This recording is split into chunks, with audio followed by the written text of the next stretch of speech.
Hello, Daniel. How you doing, my friend? Thanks for calling in. I'm good, thanks, guys. How about you? Yeah, we're doing well. Have been better, it's fair to say. Really horrible showing today, wasn't it? For you, how do you assess what happened on that pitch today? Well, I mean, it's been a build-up, I think, over the last few games, right? We've been seeing the same kind of reoccurrences. I think we're really missing a striker first and foremost. This might be an unpopular opinion, but I personally think Son's better out on the left. Again, if you put Son out on the left and he had those two chances that Timo Werner had, I think we're 2-0 up. So we got that. I'm not sure what's going on with Richie's injury. I haven't looked too much into that. Love the guy. Still don't know if he can be the striker that's going to bring us titles, but I think we miss him for sure with that dynamic. And of course, the CDM. I mean, Ange is going to stick to his tactics. He wants his two fullbacks inverted into the cam positions, and that's going to leave two at the back. I think if you have a CDM like you guys have spoke about, guys like Paulinho, with a little bit more of a defensive awareness, they're gonna leave themselves in a better position where they're not always as far advanced, and they're going to be able to help kind of maybe even in some cases drop in between those two guys at the back and help them out. Mickey, I thought, was a little bit unlucky today. I'm not gonna criticize him too much. Obviously, he's been the signing of the year for sure, and in my opinion, probably the best performing center back in the league. Maybe next to some of the guys that are enemies there with Saliba and Gabriel. But anyways, yeah. So I'm not gonna pick on him too much for today. But yeah, I mean, it was. I mean, at the end of the day, too, we have to give Newcastle credit. They played a hell of a game. Riddled with injuries, and the way they set up and everything like that was really good. I thought they were compact. We didn't give them too much of a problem up top either, which was kind of unfortunate. But yeah, I don't know. I mean, it's a bitter pill to swallow, boys. What can I say? That's kind of it. No, I think you've summed it up really well. I kind of spoke similarly about that number 6 earlier on. I think it's so vital to this, and I love Bissouma as a player. I think he's very brave on the ball. He's got it. But he just doesn't sniff out danger, and we need someone who's going to do that, but also be great on the ball. And maybe if we get one of those in, then Bissouma can challenge for one of the number 8 spots instead. But I just think Pierre Højbjerg, Ange doesn't see as good enough on the ball, and Bissouma I don't think is good enough at sniffing out the danger. I did want to mention, just in case we forget it, one of the earlier callers mentioned today about how we weren't, good enough in the final third or brave enough on the ball. Let's not forget some of those amazing passes from Pierre-Emile Højbjerg in the final third. Of course. Trying to play it through the balls, and he actually hiked them straight into the crowd. Like, important to take your... the things you can laugh at even when you've been absolutely tanked 4-0. And Højbjerg today, some of the passing, maybe we can blame the kit, because some of that passing was really unbelievably bad. Can we blame the kit, Daniel? What do you reckon? Yeah, I mean, you know what? I agree. They were horrendous, but at the same time, at least he tried. We weren't seeing that. We weren't seeing that from Biz. So I mean, he was trying. There was just no quality in it, unfortunately. One thing Højbjerg does bring to the game is he does have a good passing range. I think we can all appreciate that. But yeah, I do agree with you, Barnaby. I mean, it's at least we can kind of look back and laugh at that.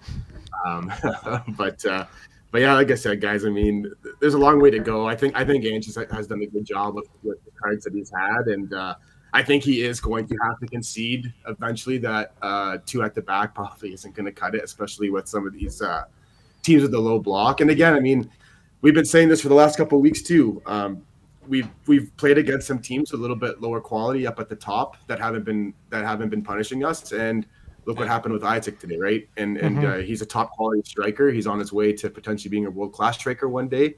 And yeah, I mean, he had his chances and he buried them. It's as simple as that. So I think at some point he is going to have to look at maybe solidifying more of a back line there. But I mean, again, I'm not going to also I like the attacking display, and I definitely don't want to go back to a Conte style system either, right? So I think Ange definitely stays in, and I think we give him a couple more years, and let's see what happens with the boys here. Funny you mentioned Conte, because I was also thinking earlier, how much do you think Conte enjoyed watching that? Like, oh, people, all these people having a go at me about my defensive tactics. Look how well it works. Like, look how well it works. Yeah, I mean, to be honest, he's probably not even watching. I don't think he gives too much of a shit, but Sure. he'd definitely have a good chuckle seeing how things ended with him last year, and then we went on till it gets destroyed by Newcastle the game after, and then rinse and repeat. Here we are again. But Ange said this at the start, guys, right? And he said that from the day he was here that he doesn't care about clean sheets.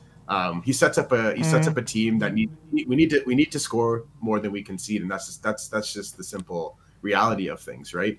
And it can work. I mean, look at City. City concedes quite a bit, and still, I mean, but they put away their chances. I mean, and again, I mean, you can't. It's hard to compare because obviously the investment that they're willing to put into the team is different than the owners of our club. But still, I mean, it's again, we have to score. And Timo, as much as I love the guy. And I agree with you guys. I think for a $15 million signing for a squad player, I still think he's in. I mean, for that kind of quality, for sure, like get him in. But I don't want to see him starting anymore. I'd love to see Son out there again, especially I could be wrong, but from what I'm seeing from the system, your two wingers are your goal scorers. Like they're getting the most chance. And again, I think if you've got Son there, who's arguably the best finisher in the Prem, I think we're again, like I said, I think we're up 2-0 today. So. I think that is such a good point that you made, and I also think the way that Brennan Johnson has improved his confidence and his crossing now, if we can get Sonny in those positions that Werner's getting himself in, then he will score those goals. That's very true. Yeah, I hear that, but I feel like Son, for me, doesn't get into those goal-scoring positions though when he's on the left. I don't know. I've not been impressed with him when he's been on the left for us this season, to be honest. Yeah, I mean, I can't. The thing is, I haven't seen him play out on that side in a while, so it's even hard to remember. So I mean, you could very well be right, but just going back into my memory, I've always kind of seen him as a good outlet there. I think another thing too with this formation again, I mean, your wingers, like if they've got playmaking ability, it works well. Like I think like that's why Kulu can work well there. But for me, Kulu's issue on the wing is he doesn't have the pace. I don't think he can keep up with the attack when he's out on that side. Like how often have we seen a beautiful ball get whipped in from Timo and he's just nowhere to be found. So I think that's kind of his dilemma is he's just not a super fast player where Brennan is. So he finds himself in those positions. But yeah, like you guys have said, I mean, it's I mean, whether we finish 5th or 4th or 3rd, whatever it's going to be this year, I mean, it's still a huge improvement from last year. We definitely need some more investments in the summer window coming up, and we'll see what happens. But I mean, hopefully, at least we get that 4th place spot because the Champions League, despite the allure for other players, which obviously we've talked for this week, no one cares about, it does bring in more money for the club, right? Which obviously hopefully would get reinvested back into the team. So. And Ange was asked, is he worried, having watched that game, that they've still got Arsenal, Liverpool and City to come? And he said, no. He should be. Well, what do you reckon, Daniel? Should he be worried?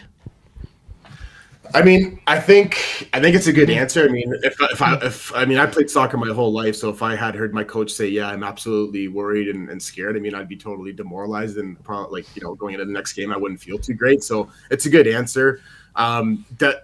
Is he worried realistically? 150%. Look at the way the team's been playing the last 4 or 5 games. 150% he's going to be worried. But I mean, again, like I think we need to go back to the tapes and watch how they've been playing and watch our mistakes. And again, the nice thing against a team like that is, I mean, at least I think Arsenal's not going to set up with the back 5 low block. They're going to come at us the same way that we're going to come at them. So I think in games like that, we are going to perform a bit better because we're going to find ourselves in a little bit more of open spaces.